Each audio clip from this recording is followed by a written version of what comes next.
Okay, magandang araw sa atin lahat. May isang maulang umaga sa ating lahat. Dito na naman tayo, gahapon na pala. Dito na naman tayo sa another episode ng ating vlogs, Badong Aratelis po. Pag-uusapan natin ngayon, ito po, no, si Conti po. Si Conti. ay nagsalita na po si Conti matapos po yung depensa ay magbigay po sa ICC ng ikalabing isang set o grupo ng mga dokumento laban kay Tatay Digong. Nag-react po itong si Conti dahil ito pong si Kaufman, ang depensa po ni Tatay Digong, ay nagbigay po sa ICC o binigay po itong investigasyon ng Senado na nagpapatunay na ito pong pagkakadakip kay Tatay Digong ay politika lamang. Yan. Pag-uusapan din po natin, ito pong si Leni Robredo, kitang-kita po natin na nagpo-photo ops lang po, no? Si Leni Robredo. At siyempre, dahil Sabado ngayon at may bagyo, ang dami pong iskonyan. na galit sa comment section. Bakit ko daw sinabihan ng papogi si Yorme Isko? Yan po ang mapag-uusapan natin, pero bago yan, kung bago ka pa lang dito sa ating channel, mag-subscribe ka na. Dahil ito lang ang tanging channel na may kinikilingan, may pinapanigan, una sa balita, huli sa impormasyon, kaya ano pang hinihintay nyo? Pindot na, okay? Unahin na po natin to kasi parang hindi naman to malaking balita. Pero gusto ko lang ipakita sa inyo yung pagkakaiba po ng pakitang gilas ni Yorme at saka nito ni Leni Robredo. Si Yorme po kasi hindi kasi mamaya babanata natin yung mga isko niya na galit na galit sa akin dahil sinabihan ko raw papogi. Totoo naman, bawal bang magpapogi ang pogi? Yun po yun. Ito ang papogi na alam mong nagpo-photo ops lang. Literal po na photo ops yan. Nagme-meeting kunwari, di ba? May kapirasong papel. 3 silang nakaturo sa isang kapirasong papel. Alam nyo, lumang tugtugin na yung mga turo-turo sa kapirasong papel. Napanood na po natin kay BBM yan eh. Di po ba? Pangit pala ng buhok ni Badong. Napanood na po natin kay BBM yan. Yung magtuturo sila sabay-sabay. Photo ops lang yan, Leni. Ipakita mo, katulad ng ginagawa sa Maynila, na pinakita nila, malinis, yun ang maganda. Putya, sasabihin, we are making sure that no community is left vulnerable when storm hit. Sana man lang nagpapakita kayo na nililinis nyo yung mga daanan ng tubig, di ba? Hindi po yan ganyan na kunwari nakaturo kayo lahat. Ang totoong nagmi-meeting, may kanya-kanya kayo. Mura lang po ang papel. Mura lang po pa-xerox ng papel. Ang totoong nagmi-meeting, kung totoo kayo, nakaupo kayo, pinag-aaralan nyo pareho yung mga papel. Alam ko na yung mga tagpo na ganyan. Ano na po, Ma'am Leni, photo ops na po. Medyo tumayo po kayo ng konti tapos ituro nyo tong papel. Ayan, kitang-kita naman eh. Tama na yung mga ganyang Ayan Meron ba naman nagme-meeting na ganyan na nakaturo kayo sa kapirasong papel? Imposible naman yan na nakita nyo pa yung kapirasong papel na yun. Nag-share kayo sa kapirasong papel lahat. Yan po maliwanag. Kaya sasabihin nila, kung ako sa mga dilawan, tanggapin nyo na. Buti pa si Risa ng nyo. Total, talo rin naman kayo. Kung yan lang po ang pambato nyo, si Risa Ontiveros, at saka si Leni Robredo lang po pagpipilian nyo, eh total, talo na rin lang kayo. At least si Rizon Tiveros, matapang, masarap kalaban. Eto po siya, photo ops lang yan. Oh. Wala naman po yan eh. Di ba? Ngayon, punta po tayo rito. Ang liit-liit na papel. Makikita nyo pa ba yung parehas at katarantaduhan? Okay lang sana kung may kanya-kanya kayong papel na pinapakita. Ito, tignan nyo rito sa page. Mga ganun dapat. Gawain na ni BBM yan. Madalas nang ginagawa ni BBM yan. Yung pagtingin sa papel, kunwari. Okay, pag-usapan na po natin ito pong tunay na balita, no? Naglabas po nagbigay po sa ICC yung mga prosecutor ng ika-11 set, no? 11 set of evidence. Okay, wala naman pong problema, hindi naman po umaangal yung depensa diyan dahil normal naman po 'yan na magpasa. Ganun talaga panay-ebidensya eh, 'di ba? Kasi ngayon iba po tong ICC. Panay-pasahan lang muna ng ebidensya. Pag-aaralan nyo pareho para pag nagsimula yung trial, kabisado ng bawat abogado yung ebidensya ng bawat magkabilang panig. Walang problema, wala kayong naririnig na pagtutol dito kay Kaufman. Pero isa pa lang po yung ibinibigay na ebidensya ng kampo ni Pangulong Duterte. Ito po yung Senate hearing. Resulta po ng Senate hearing ni Amy Marcos na nagpapakita po yung mga paglabag po, no, ng pagkakahuli kay Tatay Digong. 'Di ba? Kasi pinapakita po doon, isa po sa mga lumabas, actually kinasuhan po sila, pinakasuhan sila. O kinasuhan sila ni Amy Marcos dito sa ombudsman. Kaya totoo po, no? Totoo po na mayroon pong committee report at napakinggan po natin yan, napanood natin yung committee hearing na yan. Mahirap pong gibain yan dahil may video yan, tapos nakasulat po yan, at meron pong nakasuhan dahil po dyan. So ibig sabihin po, no, yun pong mga kinasuhan, ay yun pong totoo po yung inilalatag nito, dumaan po sa scrutiny ng mga Pilipino mismo. Hindi po yan tsambahan na katulad nitong mga ika-11 yung ebidensya daw at 30,000 daw po yung namatay. Kahit isipin ko man po, 30,000 sa 30,000 pong di umano ay namatay sa war on drugs, ay 4 lang po ang nakuha nilang testigo.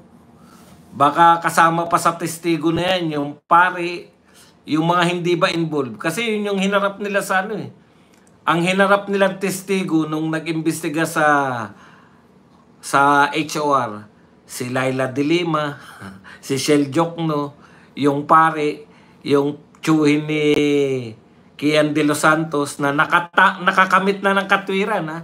Ang inahabol pala ng tsuhin ay danyos. Okay, wala pong problema. Talaga namang dapat kayo maghain ng ebidensya. Ang problema, bakit kino-question mo, Conti, pag naghain naman ng ebidensya si Tatay Digong? Ito po ang sabi ni Conti. Sabi ni Conti, parang lalong ginugulo kumbaga ang utak ng mga judges na tila ba itong kasong ito ay nagsimula lang dahil sa away politika, pero sa totoo, ito ay nagsimula sa isang krimen. Krimen na ginawa ni dating Pangulong Rodrigo Duterte, di umano. Okay, tamo, pati ikaw may di umano. Kasi hindi ubra na akusahan mo si Tatay Digong. Malaking ginhawa para sa biktimang alam nila na behind bars si Duterte at hindi kayang abutin ng kanyang mga kasapakat. Hindi, no? Kasapakat. Alam po ninyo, bakit ka nagre-react pag ang kampo naman ni Duterte yung nagbibigay ng ebidensya? Kayo nga, 11 set na Takot ka kasi na makita ng ICC na di umano, magdi umano rin tayo, na di umano ay kinidnap si Tatay Digong. Takot ka na maipakita sa ICC na yung mismong warrant of arrest nila ay labag sa batas yung pagpapatupad. Ang linaw po eh.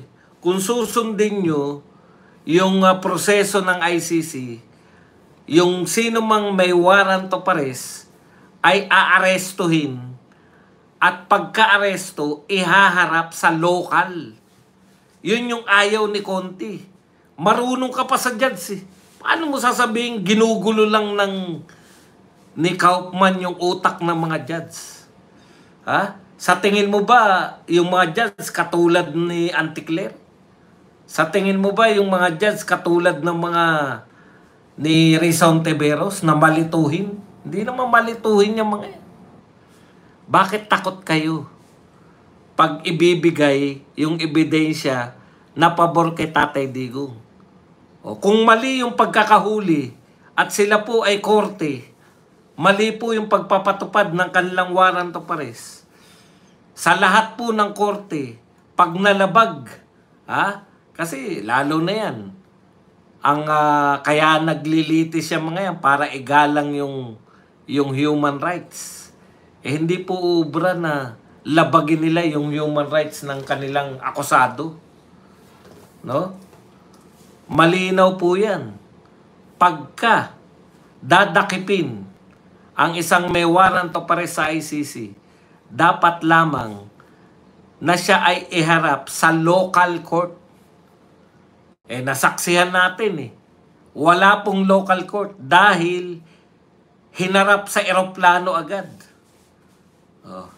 Eroplano na diretso na agad dito sa ICC. Siyempre, huminto muna. May nagpagasolina. Hindi natin alam kung sino yung testigo kasi 30,000 eh. Yung palang ICC. Alam niyo po, crime against humanity. Kung 4 lang po yung testigo, hindi nga nila mapangalanan yung 30,000 eh. Kaya po naging crimes against humanity dahil pinatupad po yan ng malawakan. Pinatupad po yan ng walang habas. Pinatupad yan ng walang isip-isip. Kaya 30,000 nila, kaya nila sinabing 30,000 para kapanipaniwala yung crime against humanity. Pero kung 4 lang po ang testigo nyo, 4, hindi natin alam kung kapamilya yan. Baka mga ang testigo nyo, hearsay pa yan. Paano nyo po ipapaliwanag? Paano nyo po ikokonekta kay Tatay Digong yun? Samantalang nariyan po lahat ng mga utos ni Tatay Digong. Kaya niya pinapapatay kung nasa alanganin yung buhay ng kapulisan kaysa kayo ang maunahan. Alam natin yan. Wala nga silang maipakita na illegal na utos eh.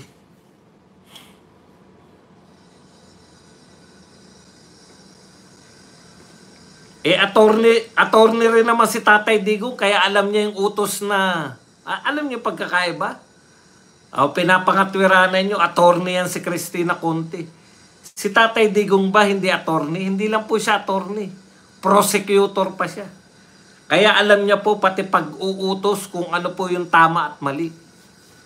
Etong si Conti na to, wala po to. Kinakabahan siya, no? Dahil baka makita ng mga judges na ganito pala ginawa kay Digong, hindi hinarap sa korte. Importante po yun eh. Lalo na kung sinasabi nyo na patutunayan nyo na sumurrender si Digong.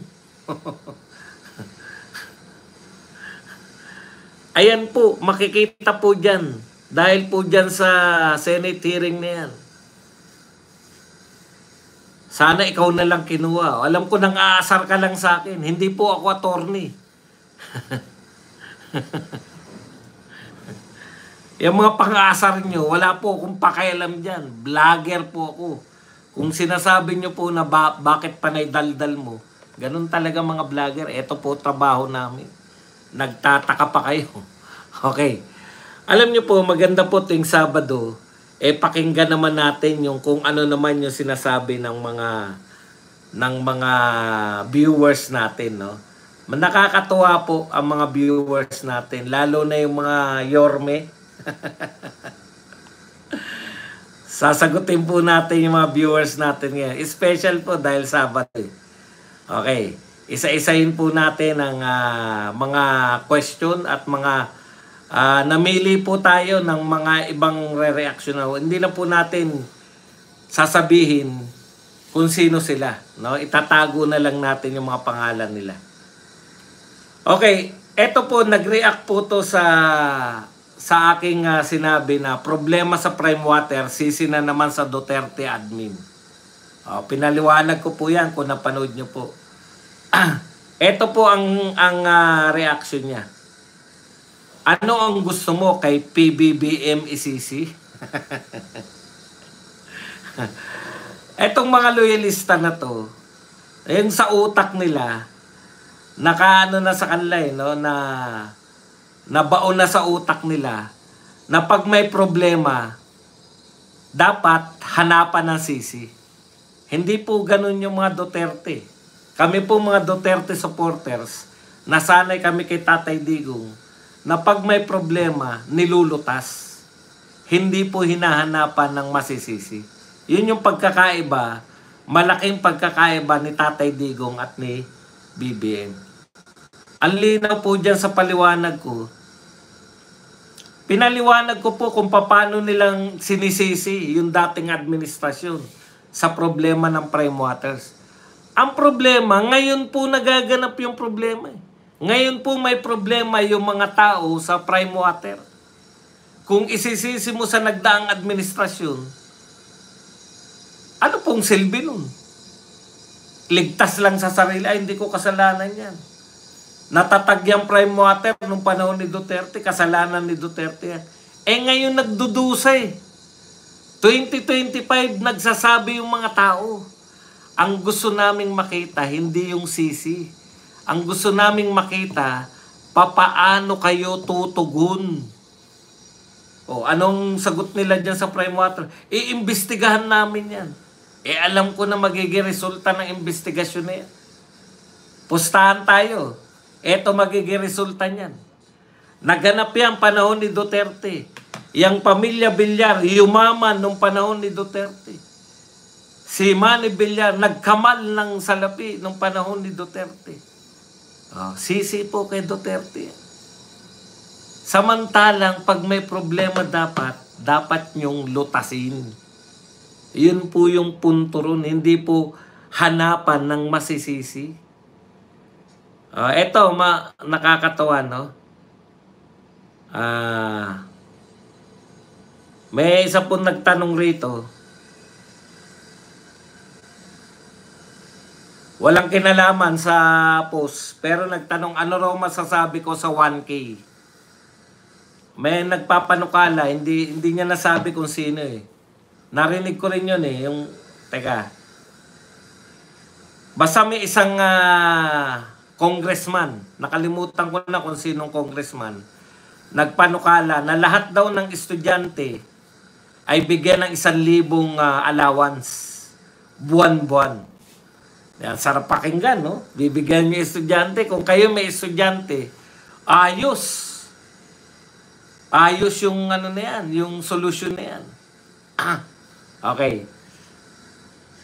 Tignan natin, no? Ilan po yung DepEd student? Yung DepEd po, 2025. DepEd lang po to, 27.6 million. Okay. Anak ba ni Loren Legarde yan? Hindi. Basta may isang congressman na nagsasabi. Dahil tinanong ako, ano raw masasabi ko?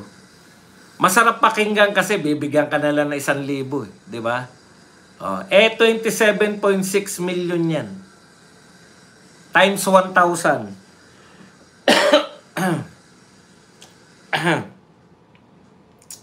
Magkano po yun? Mahina ako sa matik. Magkano po yung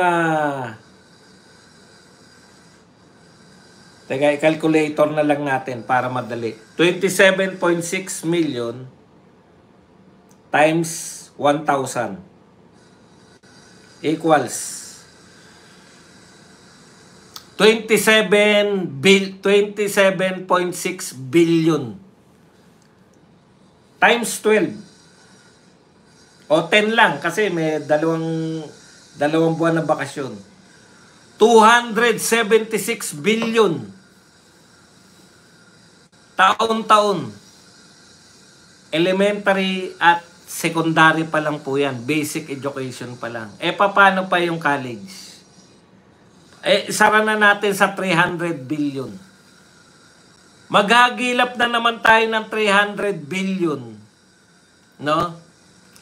Para lang pagbigyan yung mga lintik na nakaisip niyan. Panay nga utang na ng Pilipinas eh. Umuutang na tayo para ipang ano rito sa 20 pesos na bigas. Bibilin mo ng 39 pesos. Tapos, ibebenta mo ng 20 pesos. Hindi po libre yan. Hindi po nakukuha yan sa kung saan. Uutangin na naman natin yan. Alam niyo ibig ko sabihin? Panay kayo papogi. Wala namang katotoran. Hindi po nakakaunlad. Sabi naman sa inyo, ayuda pa rin nang naisip. Panay ayuda na lang ng ayuda. Wala pong katotoran yung mga ayuda kasi wala pong bansang yumaman dahil sa ayuda.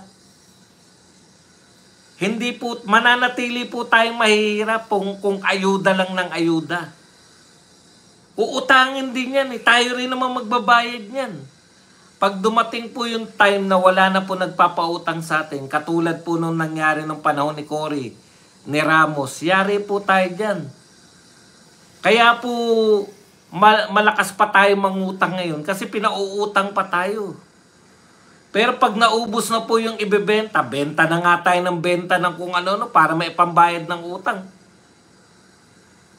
Hindi po sustainable yung lahat ng mga proyekto natin uutangin.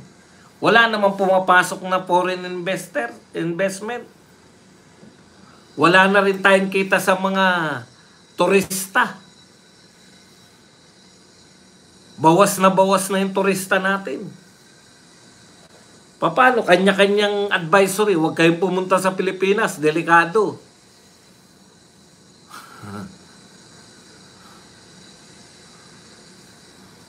Ayuda kayo ng ayuda. Nabuhay nga kami na walang baon. Nakatapos nga kami ng pag-aaral na walang baon eh. Punta po tayo sa mga iba pang reaksyon. Magaganda naman yung mga reaksyon nila, di ba? 1K student, ano pong masasabi nyo? Ito po, dito marami-raming nag-react dito. Marami po nag-react dito ng mga Esconyan. Natatawa ko para ako hindi ko alam kung matatawa ko o maiinis sa mga reaksyon na to ng mga Esconyan, no? Kasi sa pamagat, BBM at Yorme Isko parehong papogi. So sa pamagat pa lang, nag-react na sa... Tinitiyak ko sa inyo, hindi to nanood eh. Hindi kayo nakanood. Kaya nyo ko kinakantyawan. Tignan nyo yung... Isa-isahin ko yung mga sinabi bago para isang sagot na lang. Yung pamagat kasi, BBM at Yorme, parehong papogi. Yan. Ang problema, ano problema mo kay Yorme Isko? Hindi siya nagpapapogi gaya ni BBM. Unang araw pa lang ni Yorme. Trabaho agad. Anong papogi doon? Hindi ka maintindihan, matanda ka. Pag walang ginagawa, galit. Kapag masibag, galit ka din. Tumatanda ka na talaga. Huwag ganun, tatang. O, tiyan, dami na insulto sa katandaan ko, no? Manahimik ka kung hindi ka naman taga Maynila. Huwag kang mag-iiyak. Okay? Solid Duterte din kami, pero hindi kami solid sa iyo, tatang. Lahat na ng pang-insulto sa aking Dahil, dahil lang po sa pamagat. Bakit po dahil sa pamagat? Mamaya, isa-isahin natin. Hindi naman nagpapapogi si Yorme. Ibang tao naman to. Ha? Pinapakita lang niya na kaya niyang gawin, which is why we trust him. Walang makakagawang iba. Galit tong mga isko niyan.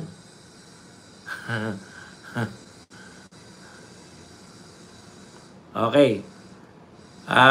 Paano mo nasabing nagpapapogi lang si Yorme? Kakaupo lang niya, trabaho agad. At wag mong igaya kay Bangag na 3 years na wala pa nagagawa. 'Di ba? Galit na galit sila, no? Galit na. Meron pa isa eh. Maganda yung mga sinasabi ng mga to eh. Basahin ko lang muna bago natin sagutin.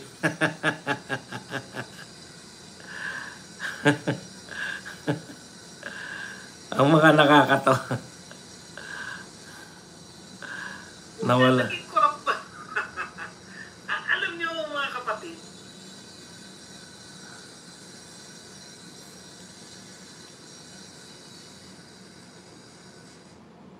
ano problema mo kay Yorme? Yan, mga taga Maynila sila, di ba? Paano mo nasabing nagpapapogi lang si Yorme, kakaupo lang niya? Ayan. At least dito lang sa Pilipinas umiikot si BBM. Mamaya naman, iba naman po yan. Sagutin na natin ha. Alam niyo po, kung nanood lang kayo, kung hindi sana kayo nagbatay sa pamagat, tama po yun. Pareho pong nagpapapogi si BBM tsaka si Yorme. Pero ang sinabi ko po ron, kung nanood kayo, si Yorme lang yung pumupogi. Dahil ang pagkakaiba kako, makinig kayong mga Eskonyan. Actually, pinupuri ko si Yorme. Ang sinabi ko, ang pagkakaiba, si Yorme, araw pa lang nakaupo. 4 na araw pa lang, luminis na ang Maynila. Si BBM, ika-4 na taon na, nangangako pa rin hanggang ngayon. Ang ganda ng sinabi ko. Kung nakinig lang kayo, at hindi nyo pinagbatayan yung pamagat. Ang sinabi ko ron, ang ganda. Kung taga Maynila kayo, matutuwa kayo. Hindi ko po sinasabing kaya ako nagre-react ng ganito dahil gusto kong maging malapit sa inyo. Wala po akong pakialam sa local eh. Pero wala tayong magagawa. Pinakikita sa media. Yung Divisoria, luminis. Yung mga kalsada, nawala yung mga sabi ko nga, yung Plaza Miranda.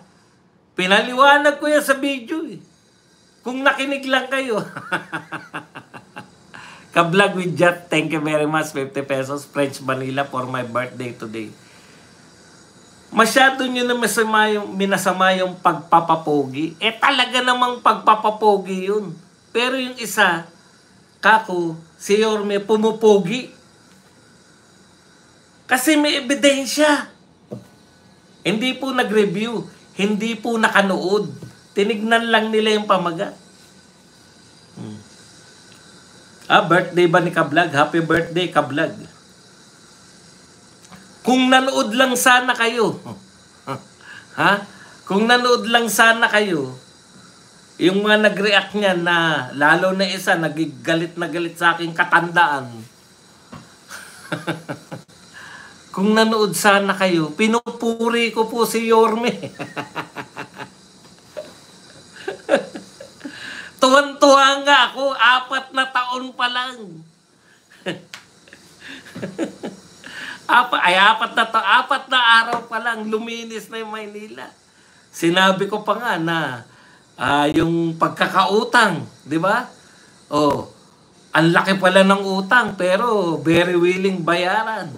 Sinabihan yung mga pulis, yung utang sa mga pulis. Kaya nakakatuwa. Yung pagpapapogi ni Yorme, kasi nakakapogi talaga. Kay BBM, 4 na taon na, nangangako pa rin. Nangangako pa rin hanggang ngayon na magtatayo ng mga seaport, magtatayo ng kung ano-ano. Panay pangako pa rin. Yun po yun, no? Sana, bago kayo mag-react, nasayang yung galit nyo eh. No? Sana bago kayo nag-react.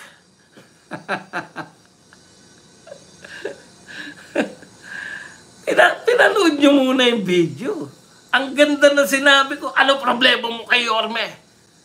Ganun pa sila eh, no? Bakit mo sinabi nagpapapogi lang? Matanda ka na.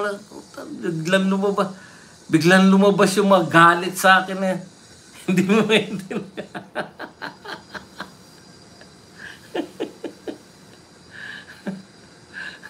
Ngayon, naunawaan ko na kung bakit galit na galit. Kung bakit galit na galit si Libayan kay Risa Ontiveros. Pinagtanggol niya na si Risa Ontiveros. Dinimanda pa siya. Ako, pinupuri ko po.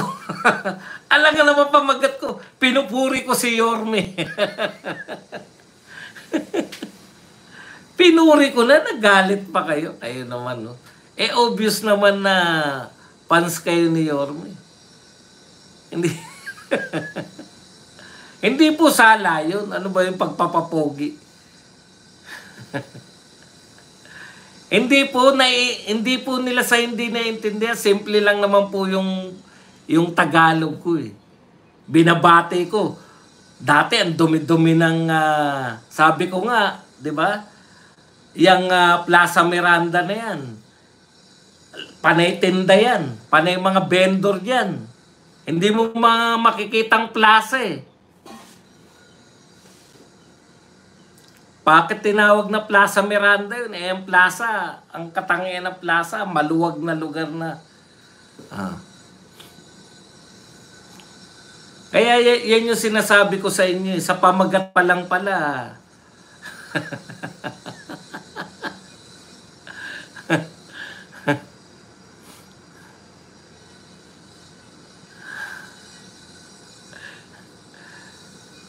Hindi po sila nanood ng video. Yun po yun. Nagre-react po sila sa pamagat. Ay, yung mga okay lang po yan kasi tama naman yan na para may topic tayo. Alam niyo po yung mga title. Masama po bang sabihin na papogi pero may pumupogi isa lang? Hindi po masama yun. Okay. Basa pa po tayo ng ibang mga wala kang sawa Ang ibig paliwanag na rin natin. Siguro ang ibig niya sabihin na wala akong sawa. Wala akong sawa sa kabablog ng Pro Duterte. Tama po 'yun. Wala po akong sawa kasi trabaho ko 'to. Pwede niyo ba sabihin sa nag-opisina, ha? Hindi nyo kasi maintindihan yung trabaho po namin itong mga vlogger. Dito po ako kumikita ng pangkain.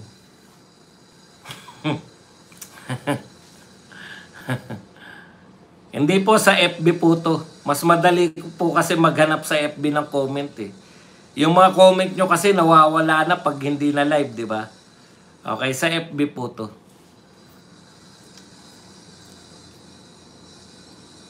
Punta na po tayo rito sa sa may iba pa. Yun nga, no? Wala kang kasawa-sawa. Pwede nyo po ba yan sabihin sa nag-opisina? Papasok ka na naman? Wala kang kasawa-sawang pumasok? O kaya magtataho? Nagtitinda ka na naman ng taho? Wala kang kasawa-sawa? Bakit po ba hanggang ngayon hindi nyo po maintindihan? Nagtatrabaho po kami. Nagtatrabaho po kami ng mga vlogger. Ito po trabaho namin. Bakit kami magsasawa sa trabaho namin? Kayo naman, no? Ito po, at least dito lang sa Pilipinas umiikot si BBM. Si Sara umiikot sa ibang bansa. Bakit di mo punahin? Nagkalat pa sa kabubuhan. Tindi ng mga no? At least dito raw sa Pilipinas lang umiikot si BBM. Alam mo ba yung sinasabi mo? Yung isang game show nga ang tawag na kay BBM, Ferdinand Magellan. Sa dami ng pinuntahan eh. Hindi ko po maintindihan kung saan nyo po kinukuha Parang gusto nyo bang palabasin na mas marami na puntahan si BP Sara na bansa kaysa kay BBM? Hindi na nga namin pinupuna si BBM. Naalala tuloy namin. Si BBM po ang ikot ng ikot. Para po sa inyong... hindi ko alam. Tulog ka ba? Tulog ka ba nung naging presidente na si BBM? Si BBM po ang may pinakamaraming napuntahan na presidente. Di bali na daw ikot na ikot si BBM dito lang sa Pilipinas. Si BP Sara daw umiikot sa iba't ibang bansa. Nagkakalat pa ng kabubuhan. Talaga. May nagsabi sa'yo na bobo si BP Sara. Malalala talaga no? Yung mga loyalista talaga. Hindi mo na alam tuloy yung mga loyalista kung meron ba silang alternate na mundo. Lahat po ng tao sa Pilipinas alam na si BBM biyahe ng biyahe sa ibang bansa. Ikaw lang na tao ka. Na sinasabi mo na buti pa raw si BBM dito lang umiikot. No?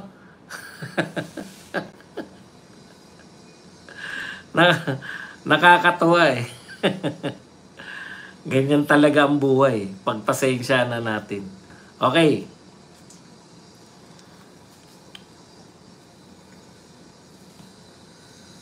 Tignan nyo nga, medyo ano ko, kung okay pa ba. Mag-1 nga po kayo kung okay pa yung ating, kung okay pa po itong ating, anong tawag dito? Live. Maraming salamat kay Minandro. Panaywan. Oy, pwede kayong magpakape ha, habang nagtatalakayan tayo ha.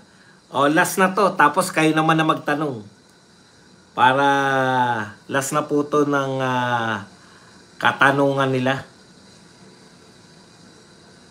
Magaganda kasi yung mga tanong eh. Kaya gagawin natin ito tuwing Sabado at Linggo. Ito pa isa. Ko, ayaw mo lang masapawan si Sara Ulo mo nakakandidato pagka-president sa 2028. Baka makalaban si Yorme Isko na suportado na ni PBBM. Saan kaya lumalapit ng mundo pupulutin si Sara Ulo mo pag nangyari sa 2028? Sa sobrang pagkamuhi nyo kay Sara Duterte, ginawa nyo pang magkakampi si BBM tsaka si Yorme.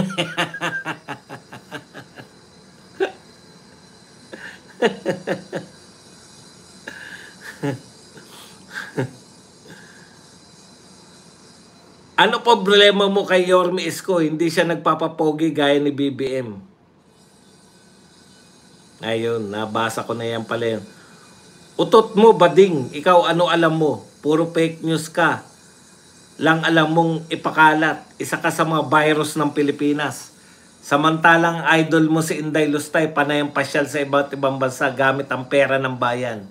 Na hindi mo binabati ko samantalang taong totoong nagbibigay ng serbisyo sa taong bayan. Panayang batikos mo. Gunggong, bading, este badong. Ito Yun na yung atake niya. Bading. Wala naman siya masabi kung ano yung kailan ako naging gunggong. Yan ang pinalalaganap sa inyo. Pera ng taong bayan yung ginagastos ni BP Sara. Kaya nga sinasabi ni BP Sara, personal eh. Ulitin ko po ang personal po. Personal po, hindi po gumagamit ng pera ng taong bayan.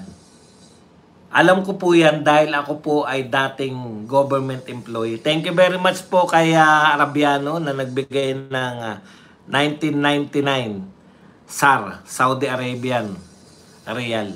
Okay. Yung pag-alis po ni BP Sara pupunta sa dahig, personal po yun. Walang gastos ang gobyerno. Dahil andalin yung papaniwalain ng mga vlogger nyo. Akala nyo talagang personal o government ang gumagasta. Personal po yun. Tapos, bakit hindi ko raw atakein si Sara Duterte? Dahil Duterte vlogger po ako. Hindi po ako parehas. May kinikilingan at may pinapanigan. Ilang beses ko po ba ang sasabihin sa inyo? na may kinikilingan at may pinapanigan. Ako, Duterte ako. Bakit ko babanatan yung mga Duterte? Pwede mo naman gawin yan, Steve Padjos. Gumawa ka ng vlog at yan yung sabihin mo. Wala naman akong problema sa inyo. Di ba? Gawa kayo ng vlog at yan ang ipamagat mo. Alam nyo po, pati po yung mga pamagat, may epekto po yan sa viewership. Hindi po yan po pwedeng basta-basta na lang. Okay. Yan lang po ang ating topic. Pwede na kayong magtanong, pwede po kayong magbigay ng reaksyon at higit sa lahat, pwede po kayong magpakape. Yan, pakape na po kayo.